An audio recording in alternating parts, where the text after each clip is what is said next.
एक कथा आती है कि जब श्री ठाकुर जी द्वारका के राजा बन गए तो एक दिन यशोदा मैया, देवकी और सुभद्रा मिलने गई। तो रानियां जो भगवान की थी 16,108, वो सब बड़ी प्रसन्न भई।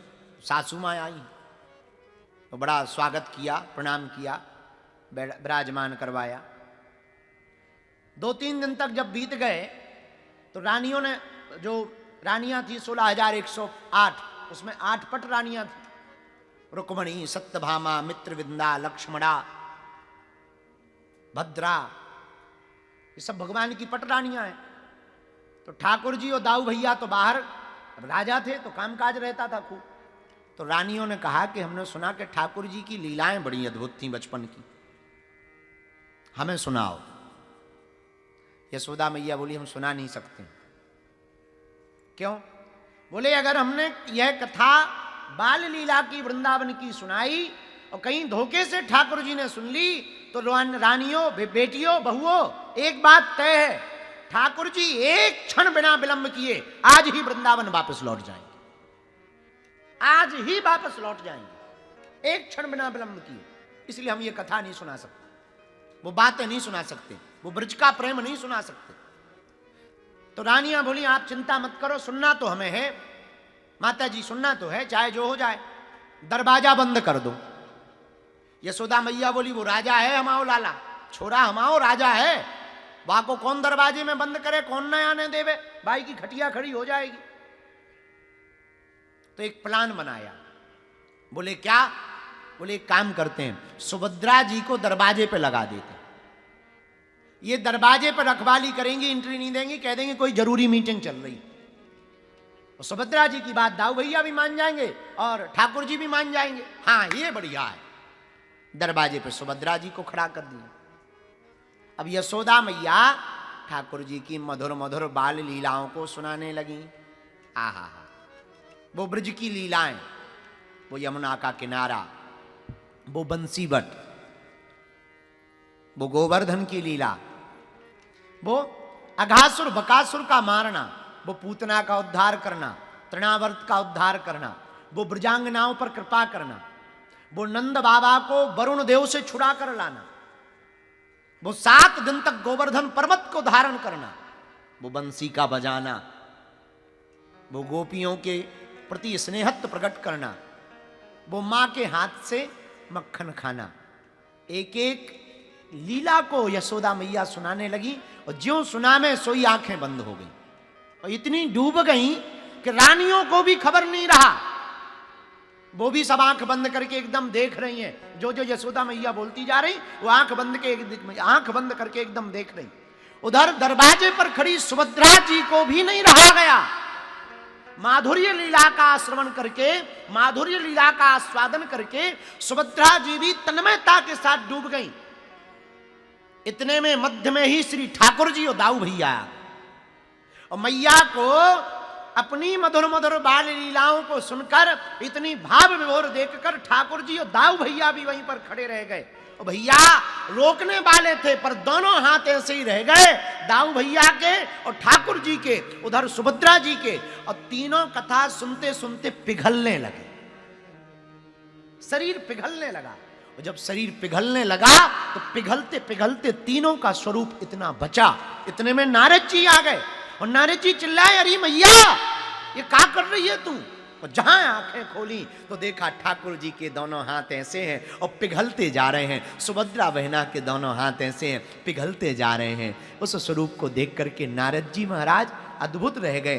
भैया जब मैया अपने लाला की मधुर मधुर लीलाओं को सुना रही थी, तब 22 समय ठाकुर जी जब मध्य में आए, अपनी ही लीलाओं को सुनकर के और रानियों को भाव विभोर देखकर, मैया को भाव विभोर देखकर ठाकुर जी की आंखें फटी की फटी रह गईं। वाही कारण से आज भी जगन्नाथ महाप्रभु की आंखें बड़ी बड़ी हैं।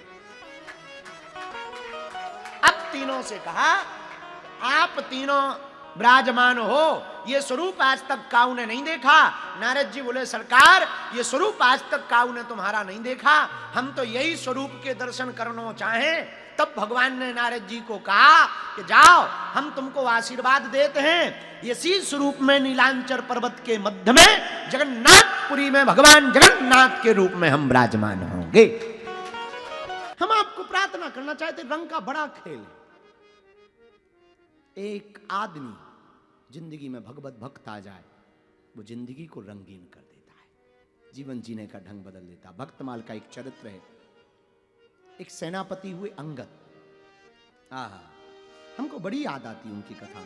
आज सुबह ही हम उनको पढ़ रहे थे। ओह, क्या अद्भुत महात्मा हुआ।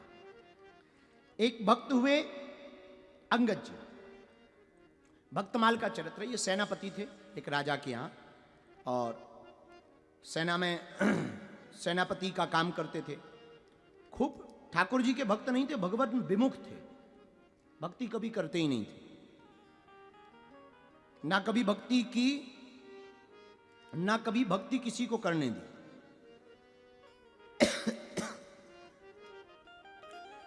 इनकी जो पत्नी थी वो बड़ी धर्मात्मा थी, इतनी ज्यादा धर्मात्मा थी कि बिना ठाकुर जी को भोग लगाए वो रहती ही नहीं थी। खूब ठाकुर जी को भोग लगाती, खूब भगवान से लाड़ लड़ाती, खूब ठाकुर जी को भजती, खूब भगवान को प्रेम करती, और मात्र पत्नी के ठाकुर भक्त होने के कारण इनकी जिंदगी बदली। ये एकदम विमुख भगवान से। एक दिन पत्नी जिस गुरु से दीक्षा लिए हुए थी, तो गुरु जी को बुलाया, गुरु जी घर आए और भगवान की कथा सुनाने लगे। तो रनवास की जितनी रानियां और काम करने वाली सेवायत थी वो सब बैठ गई। तब तक राजा सेनापति अंगद आया, बड़ा महल मिल रखा था राजा की तरफ से, और इसने अपनी पत्नी को बैठे देखा तो बड़ा नाराज, बड़ी मूर्ख है, धूर्त है, दिन भर हरे कृष्ण हरे गोविंद गाती रहती, शर्म नहीं आती, ये कौन बैठा रखा है। और पत्नी के गुरु को भी भला बुरा कहा और डांट दिया। बेचारे महात्मा अपना बोरिया बिस्तर लिया चले गए, कुछ बोले नहीं। बुरा ना मानना, सच्चा सदगुरु विवाद नहीं करता, संवाद करता है, विवाद में नहीं पड़ता। वो मुस्कुराए, वो चले गए। इधर पत्नी को बड़ा बुरा लगा, ठाकुर जी के प्रेम में पागल, बेचारी खूब रोने लगी। अंगद की पत्नी आंखों से आंसू बहते गए। 2 दिन तक वो सोई नहीं, उसने कुछ खाया भी नहीं, 2 दिन तक कुछ भी भोजन नहीं किया, और बैठी बैठी रोने लगी।